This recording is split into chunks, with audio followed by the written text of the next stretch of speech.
Hola, este es el video del debate de muestra para el examen de jueces de SEMUDE 2020 Madrid. Estamos en este debate parte del equipo de adjudicación y la moción que vamos a debatir es: esta casa lamenta la narrativa que asocia el dolor con el crecimiento personal. En gobierno va a estar primero Giovanni como primer ministro y Sabrin como viceprimer ministra. Y en oposición voy a estar yo como líder de oposición y Vale como vicelíder de oposición. Creo que eso es todo para que en sus en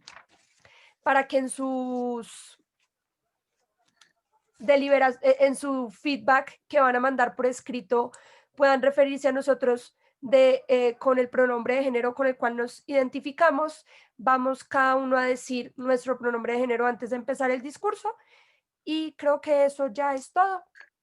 Gio. Olá, eu sou Giovanni Begossi, sem pronome de género de preferência. Já empeço ou todos vão se apresentar? Empieza. Vale, alguns segundos.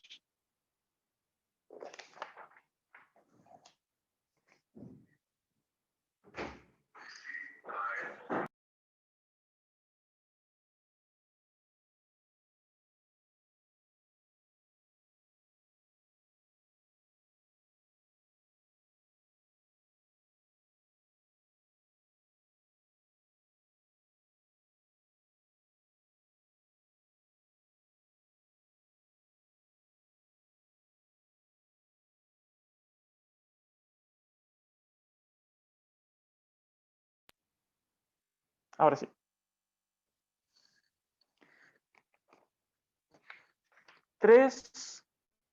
Uma pergunta de Vale, como hacemos los POIs? Buena pregunta. Yo creo que por el chat, si quieren, yo llevo el tiempo, voy poniendo cómo vamos de tiempo, podemos o mostrar la mano o escribir POI y ya. Eu estou em mi teléfono, assim que de qualquer maneira, não sei se vou a ver os chats, pero vou a dar oportunidade de POI em algum momento, então só estén listos. 3. Oh, perdão, necessito cronometrar mi discurso. É importante.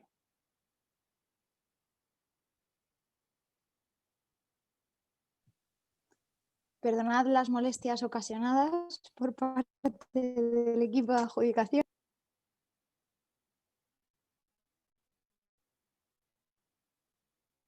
Ahora sí. ¿Verticalmente o como que de lado?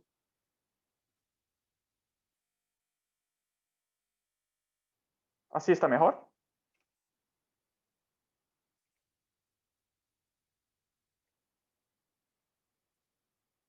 Voy a asumir que sí. 3, 2, 1. Panel, esta casa lamenta la narrativa que el sufrimiento te hace desarrollarse. 2 puntos desde este primer ministro. En primer lugar, como que del punto de vista macro, tú tienes un efecto social muy negativo de inercia social y desresponsabilización del Estado, así como normalización del sufrimiento. También, del punto de vista micro, hablaremos de la autoculpabilización del individuo y de relaciones tóxicas y abusivas. Pero antes disso, nuestro contrafáctico. Acreditamos que un contrafáctico razonable de este primer gobierno sería creer que nuestro contrafáctico es una sociedad que no cree haber un nexo de causalidad entre sufrimiento y desarrollo. Es decir, que el camino para el desarrollo puede tener sufrimiento, pero no es lo sufrimiento lo que causa el desarrollo, pero es la dedicación el punto principal. Creemos que oposición puede querer hablar un caso que gostamos de hablar de Rocky Balboa. El caso Rocky Balboa. Es una persona que entrena muchísimo, que soporta muchísimo dolor y con eso tiene muchísimo suceso.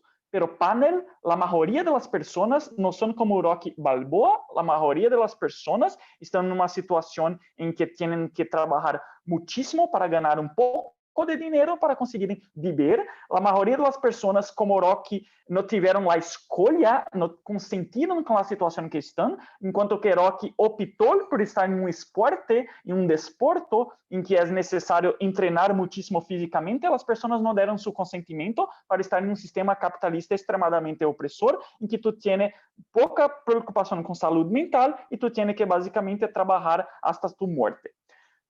Dos puntos entonces en este gobierno y un punto de refutación preventiva. Caso la primera oposición quiera hablar que el sufrimiento es un aprendizaje, así es bueno que las personas crean que el sufrimiento es necesario para el desarrollo, acreditamos que existe una diferencia entre fracaso y sufrimiento. Muchas veces las personas intentarán atingir sus objetivos y sus metas y no lograrán, pero eso no es lo mismo que sufrimiento. Creemos que sufrimiento es algo, un grado mejor, es algo demasiado, es algo que te cria un dolor interno y un dolor mental y una angustia mental mucho más exacerbada do que una simple infelicidad puntual. Vamos entonces al primer punto, el punto macro. Perceba, panel, como que esta narrativa de que el sufrimiento lleva al desarrollo funciona como una herramienta de inercia social. ¿Cómo así? A partir del momento que las personas más pobres, que son hoy en la sociedad las personas que más sufren por motivos obvios, no tienen el dinero suficiente para pagar una educación de calidad, una salud de calidad, un transporte de calidad, alimentación de calidad, lazer de calidad, son personas que tienen un mejor grado de sufrimiento. A partir del momento que tienen dentro de sus cabezas que este sufrimiento es algo en verdad, al final, bueno, porque es algo que es necesario para tu desarrollo, es un camino para el desarrollo. Entonces, la persona piensa, si yo estoy sufriendo muchísimo hoy, significa que yo también estoy me desarrollando, significa que mi sufrimiento hoy es algo que significa mi desarrollo futuro. Acreditamos que esto funciona como una herramienta de inercia social que al final desresponsabiliza al Estado de suprimir este sufrimiento. E aqui um ponto de caracterização muito importante. Existe o sofrimento evitável e existe o sofrimento inevitável. Acreditamos que sofrimentos inevitáveis, como por exemplo, uma pessoa morre de mi familia, entonces yo no... Cosas como hambre, que podrían ser solucionadas por políticas públicas, son sufrimientos evitables. Acreditamos que el Estado tiene el deber de garantir todo eso para la población con urgencia, y a partir del momento que el pueblo siéntese inerte, porque cree que de cualquier manera este sufrimiento es bueno porque lleva a un desarrollo, tenemos menos protestas o menos accountability político por estas mudanças tan importantes para la población. El segundo punto en nuestro discurso es sobre lo punto micro de autoculpabilización del individuo. Este punto es básicamente lo siguiente. Cuando tú vives en una sociedad que conecta desarrollo y sufrimiento, la sociedad coloca en lo individuo un burden, una carga. Esta carga es de que tú tienes que sufrir para desarrollar y todas las personas deben buscar el desarrollo. Luego, tú tienes sí que sufrir y de preferencia para de reclamar que tú estás sufriendo porque todos están sufriendo, entonces sí, el sufrimiento es necesario. Acreditamos que eso coloca en lo individuo una desnecessária, un senso de culpa, porque si la persona está sufriendo demasiado y no está desarrollando, tal vez el problema sea completamente de ello y no de la estructura que no permite que esta persona tenga las condiciones de mejorar de vida. Antes de empezar el segundo punto, punto para oposición. ¿Oposición? Vale, continúo. Si tú mismo estabas diciendo que hay dolores, Sí, vale. perdón, si hay sufrimientos que no podemos evitar, sobre todo en esta parte que decías, estamos en un status quo capitalista en el que mucha gente va a tener que trabajar hasta que se muera y probablemente los estados tengan la responsabilidad y hagan políticas, pero no lo puedan solucionar a corto o mediano plazo. ¿No es mejor que estas personas crean que de ese sufrimiento puede llegar a salir algo bueno? Acreditamos que no, porque eso acaba haciendo con que más sufrimientos evitables sucedan, entonces preferimos no vincular el sufrimiento inevitable a cosas buenas para que esto no respingue para que sufrimientos evitables también sucedan con más probabilidad. O segundo ponto é as relações tóxicas e abusivas. Perceba, panel, como hoje vivemos em um mundo em que muitíssimas pessoas estão presas em relacionamentos que são abusivos, que não são buenas para elas, principalmente mulheres que sofrem na mão de homens manipuladores, homens abusivos, que las batem, que las hacen sofrer. Muitas dessas pessoas não querem buscar uma vida melhor, não querem sair deste relacionamento, simplesmente porque acreditam que aquele relacionamento, em verdade, tem futuro. Acreditamos que em um mundo em que as pessoas não vinculan sofrimento com desarrollo, existem menos ferramentas mentais de autojustificação deste tipo de relacionamento abusivo e mais provavelmente estas pessoas sairão desses relacionamentos porque o sofrimento é evitável e não queremos passar por isso. Por todos esses motivos, muitas graças e orgulhoso de proponer. Listo. Mi nombre es Juanita Hincapié, mi pronombre de género es ella. Y espérenme un momento, tengo muchas hojas. Voy a empezar mi discurso. Los puntos me los pueden hacer por el chat, lo voy a tener aquí abierto. Voy a empezar mi discurso en 3, 2, 1. Creo que hay algo muy importante que hay que clarificar de cómo funciona esta narrativa. Número 1, el hecho de que las personas asocien el sufrimiento con el crecimiento personal o con el desarrollo personal no implica que crean que solo a través del sufrimiento se obtiene crecimiento personal. Es decir, lo único que la narrativa te está diciendo es que cuando sufres creces, pero no dice la narrativa y no dice ninguna parte de este wording de la emoción que es la única forma para llegar al crecimiento personal. ¿Y esto por qué es importante?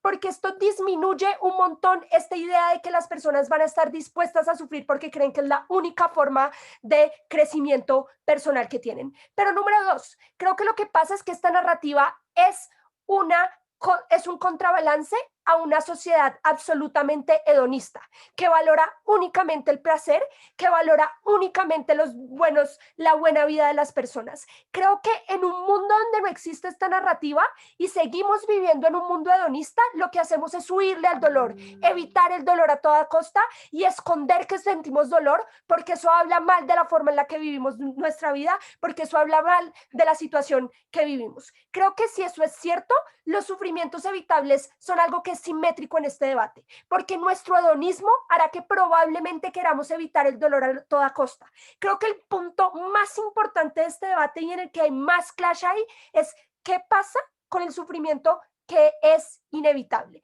Y en esto quiero ser muy clara, porque es que no es que el sufrimiento sea inevitable en pocos casos. En un mundo donde las personas son absolutamente desiguales, en un mundo donde no somos inmunes a la enfermedad, donde la vida es absolutamente frágil, donde se mueren nuestros seres queridos, donde la vida tiene incertidumbres, donde somos susceptibles a crisis económicas, donde somos susceptibles a crisis ambientales, creo que el dolor es en su mayoría inevitable. Y aquí la pregunta es entonces, ¿cómo lidiamos mejor con el dolor?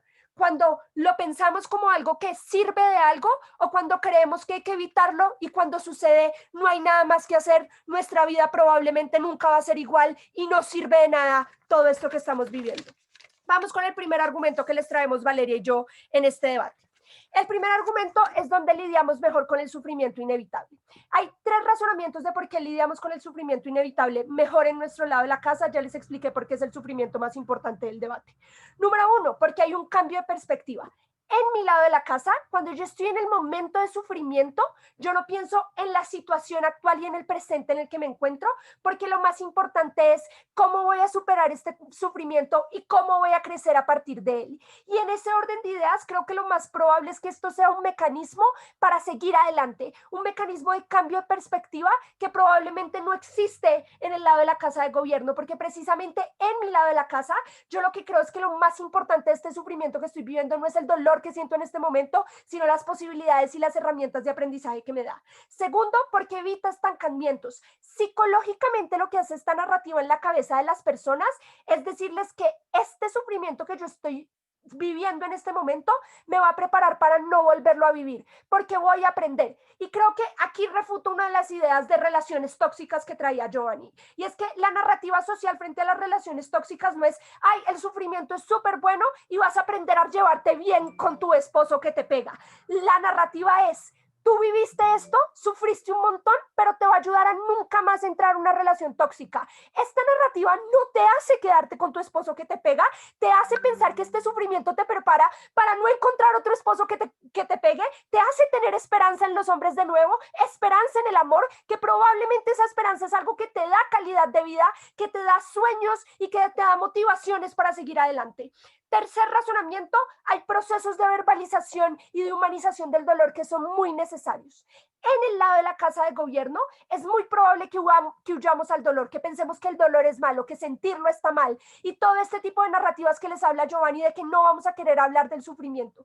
En mi lado de la casa, si reconocen que el sufrimiento es inevitable, si reconocen que las situaciones en las que las personas sienten depresión, sienten agonía o sienten ansiedad son muy probables por el mundo en el cual vivimos, creo que es mejor que entiendan que probablemente incluso si no lo pueden superar solos, la respuesta no va a ser es mi culpa, la respuesta va a ser ¿cómo encuentro maneras de que esto me dé el crecimiento personal que la sociedad me ha prometido que debería darme? Creo que es ahí cuando tienes incentivos para hablar. Creo que es ahí cuando buscas grupos de apoyo. Creo que es ahí cuando entiendes que este sufrimiento, si en este momento no estoy aprendiendo de él, tengo que buscar las herramientas para hacerlo. Creo que es ahí cuando no te da miedo hablar del sufrimiento que vives. Creo que es ahí cuando le hablas a tus amigos de que estás deprimido. Creo que es ahí cuando no crees que la depresión no sirve para nada. Creo que es ahí cuando las personas que están en situaciones de desolación y de negatividad absoluta pueden pensar que de esto hay una salida y que probablemente voy a salir más fuerte. Pero segundo, creo que esta narrativa lo que hace es empoderar a las personas que han salido de esos sufrimientos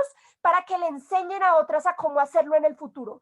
Creo que esto solo sucede cuando las personas entienden que el sufrimiento va a suceder en cualquier lado de la casa, pero entienden que no está mal hacerlo, sino que simplemente tienen que encontrar herramientas para superarlo. Y aquí quiero ser muy clara, y es que la narrativa de que el sufrimiento lleva a desarrollo personal no implica que yo esté de acuerdo con siempre estar sufriendo, porque la narrativa lo que te dice es, una vez superado el sufrimiento, creces como persona. Creo que entonces en ambos lados de la casa hay incentivos para presionar al gobierno para que me ayude a superar mi sufrimiento.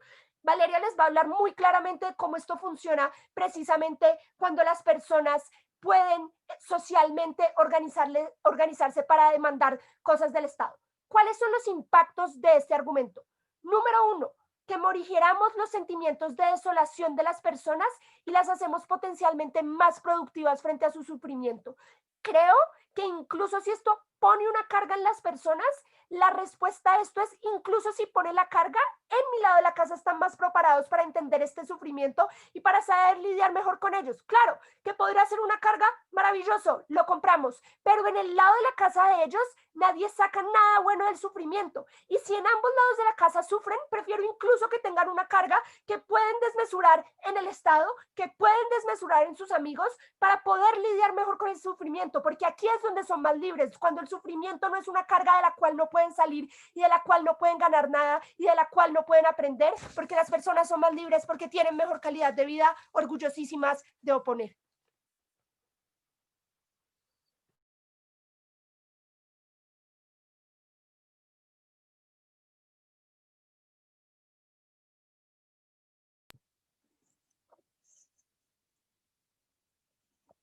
Voy a organizar mis 9 folios y poner el crono.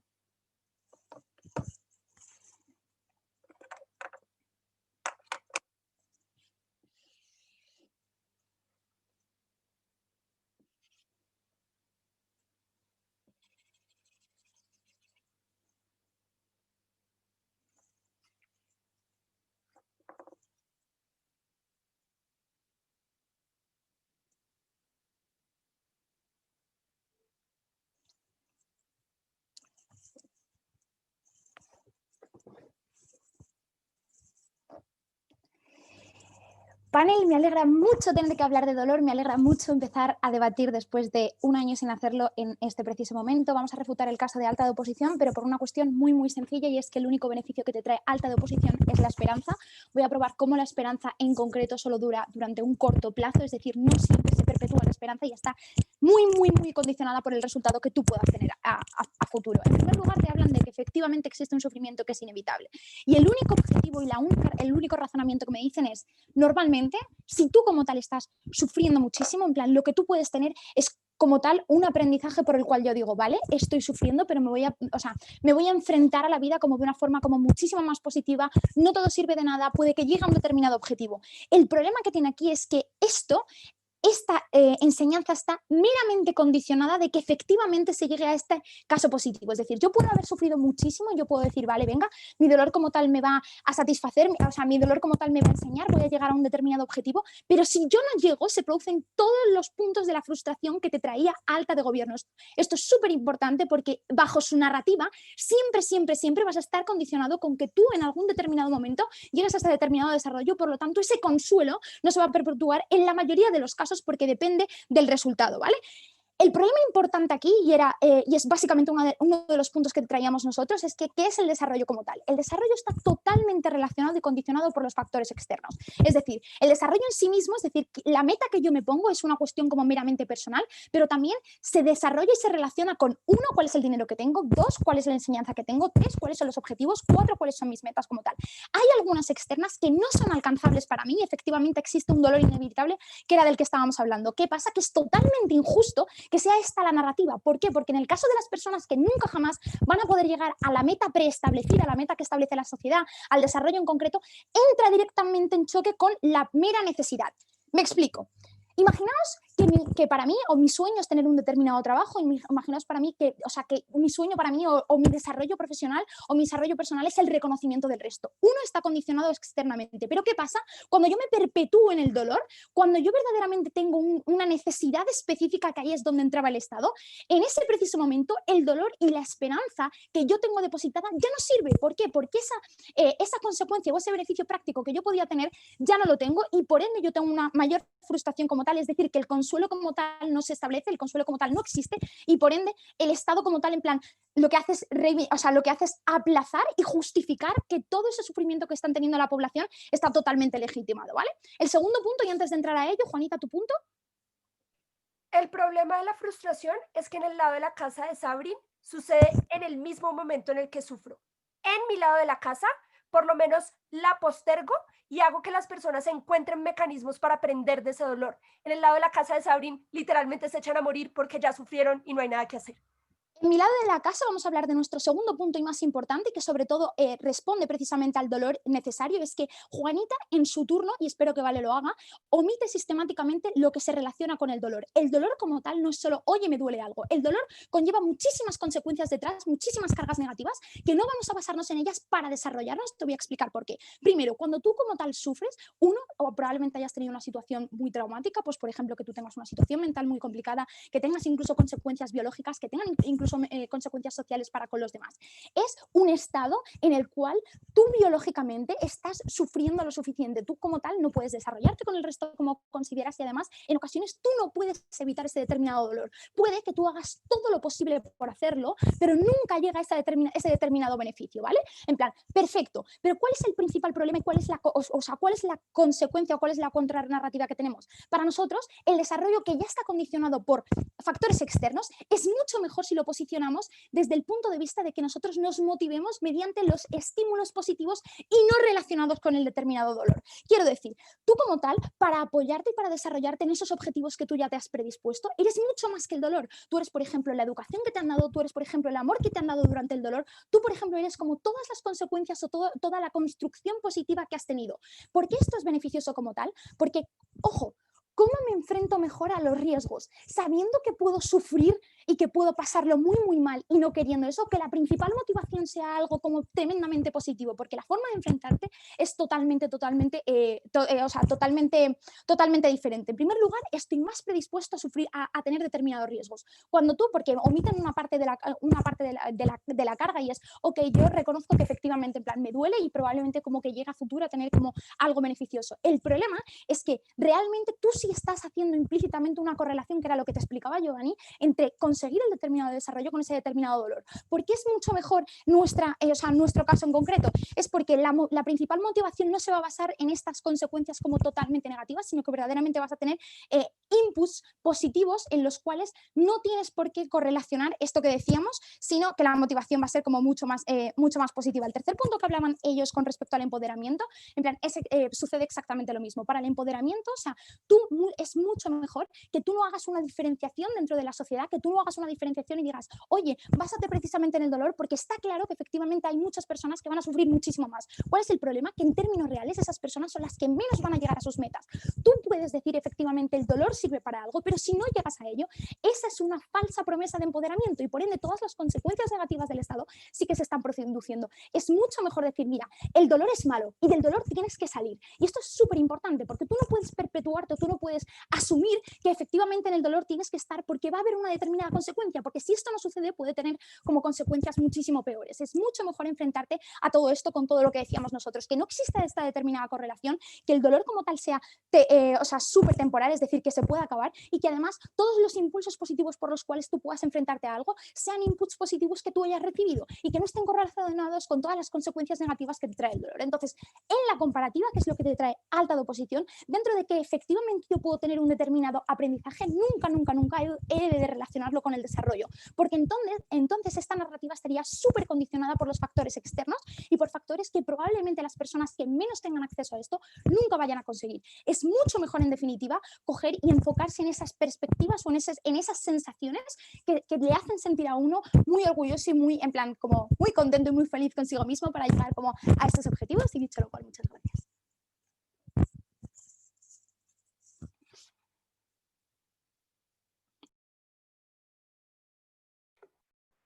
Hola, ¿me pueden decir si me escucho bien, si no para cambiar rápidamente de red? Te escuchas bien, vale. ¿Cómo? Te escuchas bien. Ok, igual si no cualquier cosa me mandan WhatsApp y vuelvo a la vida. Solo voy a poner mi cronómetro, un segundo. Perfecto.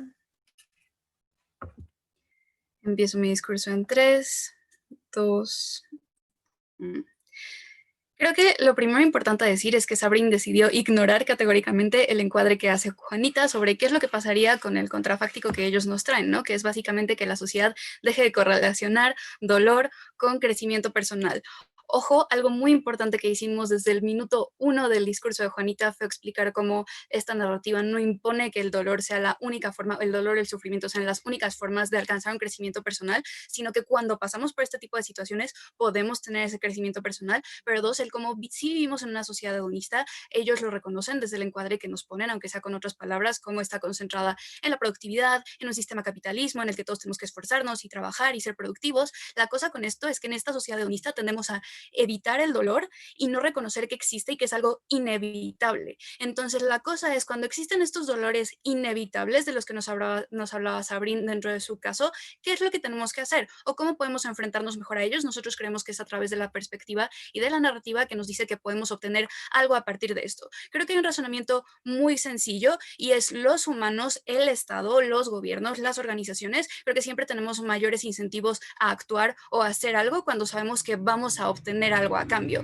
Creo que yo tengo muchos más incentivos de buscar ayuda, de buscar herramientas para salir de una situación de dolor cuando creo, así no tenga la certidumbre o así me pueda frustrar eventualmente, creo que tengo más incentivos para intentar mejorar mi situación cuando la narrativa me está diciendo que puedo obtener algo positivo a cambio de pasar por esta situación de dolor. No creo que nadie voluntariamente quiera pasar por una situación de dolor. Creo, y esto es una refutación a lo que nos decía Sabrin, de cómo tenemos que estar conscientes de que no todas las personas vamos a ser exitosas y no todas las personas lo podemos lograr cuando pasamos por estas situaciones. Creo que el hecho de creer en esta narrativa no me vuelve ciego ni me hace que no pueda reconocer que probablemente una persona blanca, rica, con privilegios, va a tener muchas más posibilidades de ser exitosa que yo. Pero lo que sí creo que me hace mucho mejor para lidiar con el dolor y que me va a hacer tener una mayor calidad de vida y una mayor esperanza en la vida es que yo sepa que aunque no sea esa persona privilegiada, que aunque me pasen cosas malas, que aunque tenga una enfermedad degenerativa, puedo superar este dolor y de todas maneras puedo ser feliz, porque se me hace muy chistoso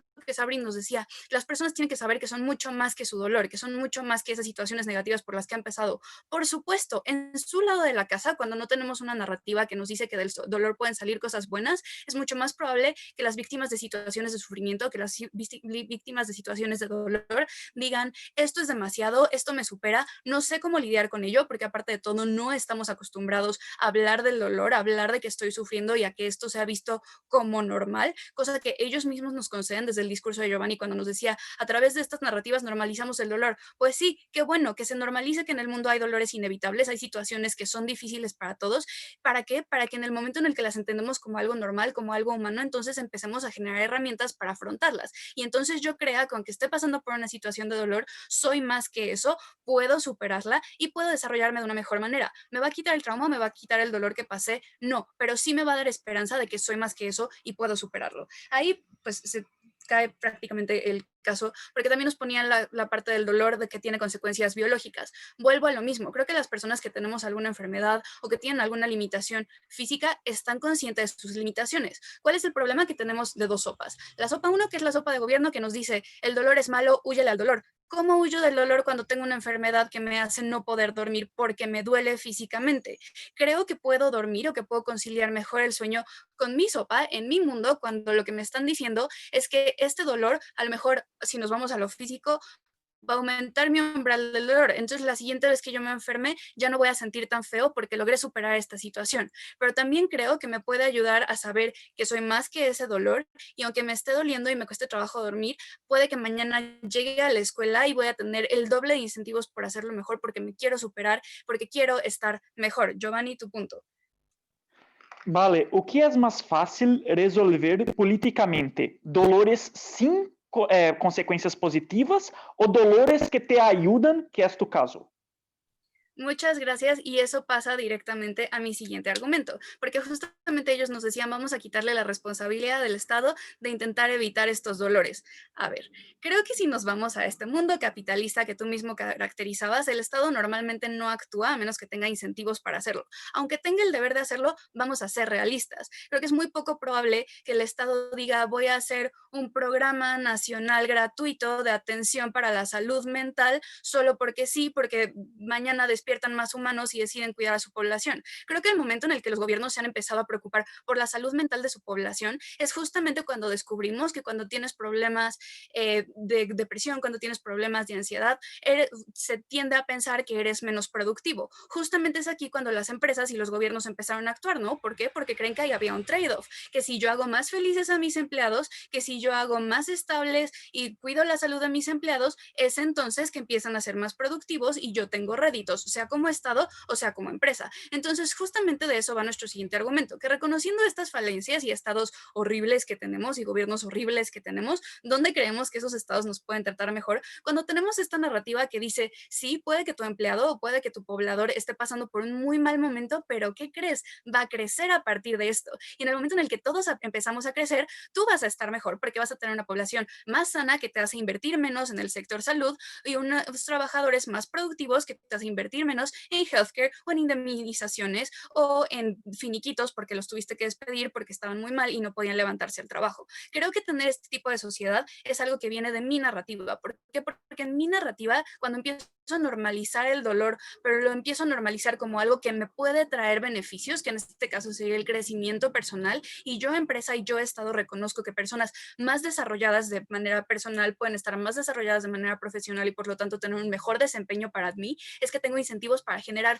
más herramientas que los ayuden a superar esas situaciones de dolor. No porque yo esté preocupada y el día de mañana sea un estado solidario, sino porque entiendo que, pero también creo que es muy importante retomar lo que nos decía Juanita y que Sabrina nada más nos dice que es un falso empoderamiento. Creo que cuando nosotros acostumbramos a la gente a hablar del dolor y tengo estos iconos que me dicen, mira, yo pasé por una situación de dolor, pero ahora estoy mejor, no solo nos hace este empoderamiento, como lo veía Sabrina, de alguien más ya salió, entonces yo también puedo hacerlo, sino que nos hace ver que es normal hablar de nuestro dolor, nos hace ver que es normal tener dolor y a que a pesar de que yo tenga dolor, puedo aspirar a estar mejor que eso. Creo que inclusive si nunca lo logro, es mejor que viva con esa falsa esperanza a que simplemente viva revolcándome en mi dolor. Gracias. Muchas gracias por ver este debate y les esperamos en Se Mueve.